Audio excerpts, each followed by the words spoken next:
While England was able to claim victory in the pursuit to adorn the heads of European bourgeois, or bourgeoisie, or however you pronounce it, with felt hats made from beaver, France was quick to extract its revenge. Although French manufacturers virtually disappeared as a supplier of quality felt hats during after the conquest of New France, revenge was quickly and decisively obtained. The first recorded appearance of the tall French silk hat in England purportedly caused a riot in 1797. The bearer, a London haberdasher, was charged with, quote, a breach of the peace for having appeared upon the public highway wearing upon his head a tall structure having a shiny luster and calculated to frighten timid people. By 1840, the Parisian silk hat had all but eliminated the English felt hat industry and precipitated major changes in the demand for beaver.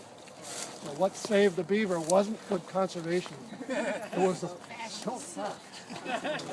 When we get back to the camp, the car, I have a beaver mount, the one you saw on the slideshow. We can talk a little bit more about them back then. And the thing that was interesting about that site where we were just at is that you could find this kind of thing. So how come we never see them? No, what is that? This is called ironwood. I've never seen them You don't take see it in most of the Monadnock region, but it's here along the river. It is, yeah. It's in Partridge Brook. Another name for it is musclewood. You can see why it's called musclewood. Another name for it is blue beech. It's a riparian. I'm really surprised that they do that. It's beautiful. Mead, are beavers, protective and territorial and so forth? Not really, not really. They'll slap you. There's a lot of big difference in the size. This guy only weighs a couple pounds as opposed to the otter, which weighs 16 to 19 pounds, something like that. And the mink is semi-aquatic, which means in the warm season, it fishes for crayfish and small fish.